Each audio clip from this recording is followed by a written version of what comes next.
돈 갚는 걸 미루는 지인 방법이 있을까요?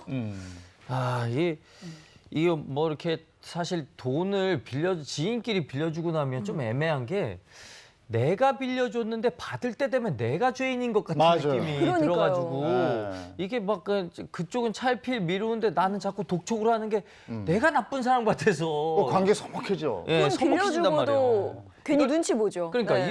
이렇게 지인끼리 이렇게 되면 어떻게 되나 이거 고소해야 되나 어떻게? 뭐 경찰에 가서 신고를 하려고 해도 그런 거는 채무관계는 민사로 해결을 해야지 뭐 경찰은 어떻게 해줄 수가 없다 이런 얘기를 또 하시더라고요. 경찰들이 바쁘거든요. 돈 못 받은 사람이 다 경찰서 가면 범죄 수사를 언제 합니까? 네. 그래서 이제 대부분은 이제 뭐 변호사한테 가세요, 법원으로 가세요 이렇게 하는데 네. 경찰 말이 틀린 건 아니에요. 대부분의 사건은 민사 사건이거든요. 그래서 이제 원칙적으로는 민사 소송을 제기해야 됩니다. 근데 경찰에 신고하는 분들은 뭐예요? 그거 왜냐하면 너무나 화가 나기 때문에 그런 거예요. 민사소송을 해도 받을 수가 없고 이 사람이 행방불명되거나 아니면 네. 악의적으로 이제 내 돈을 좀 가져간 것 같다. 그럴 경우에는 법적으로 사기죄가 될 수가 있거든요. 예를 들어서 친구가 내 돈을 처음부터 떼어먹으려고 한 거예요. 그리고 그 친구는 갚을 생각도 없었고 변제 능력도 없었어요. 그럴 경우에 그걸 입증하면 이제 사기죄가 될 수가 있습니다. 하지만 이게 입증 힘든 게 뭐냐면 대부분의 채무자가 이렇게 변명을 해요. 갚으려고 했는데요. 사업이 너무 어려워서 어쩔 수 없이 못 갚았습니다. 맞아요. 아니면 일부러 또 조금씩 갚는 경우도 있어요. 이자같이. 이렇게 갚았습니다. 그러니까 저는 억울합니다. 이렇게 하면 또 이게 기소가 어렵거든요. 그래서 돈을 꽂을 때는 신중하게 하시고 만약에 정말로 이 친구가 나를 이렇게 편취할 것 같다고 하면 녹음이라든지 증거가 있어야 돼요. 그 증거를 제출하면은 이 사기죄로 또 기소가 될 수도 있습니다.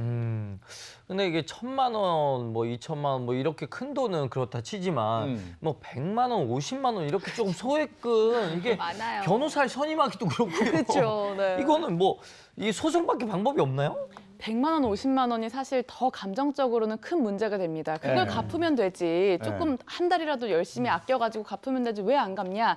이러면서 이제 감정의 문제가 되고 사실 아까 처음 말씀하신 것처럼 왠지 빌려준 내가 죄인이 되는 것 같고 나쁜 사람이 되는 것 같잖아요. 네. 사실 이거는 돈을 갚는 사람의 의지와 인성에 달려있다는 게 굉장히 문제인데 처음에는 보통 내용 증명을 보내서 경고를 하시는 경우가 있어요. 내용 증명은 똑같은 문서를 세부 작성해서 당신이 나한테 언제 돈을 빌렸고 분명히 언제 갚는다고 했는데 아직 안 갚았으니까 갚아라. 만약에 안 갚을 경우엔 나는 뭐 소송을 하든 이걸 법적으로 조치를 하겠다. 이렇게 경고하는 게 내용 증명인데 이것도 잘 생각하셔야 됩니다. 내용 증명을 받고 일반적인 분들은 어떻게든 갚아야 되겠구나라고 생각해야 정상인데 이미 50만 원, 100만 원을 인간관계를 해해가면서까지 안 갚은 사람이에요. 네. 그래서 어이구 이러다가 내 돈 뺏기겠네 이러면서 통장에 있는 돈을 다 뺀다거나 뭐 압류할 수 있는 걸 다 없애버리는 그런 그 어떤 기회를 제공할 수도 있어요. 그래서 만약에 이 돈을 내가 반드시 갚아야 되겠다라고 하면 소액이지만 그래도 그걸 가압류를 하시던지 아니면 뭐 급여 채권 아니면 사업하시는 분이면 매출 채권 이렇게 해서 가압류를 해놓고 그 다음에 내가 이 돈을 받으면 가압류를 풀어주겠다라는 식의 내용 증명을 보내시는 것이 오히려 변제받기엔 좋고요. 네. 두 번째로는 변호사 선임하기가 좀 애매하잖아요.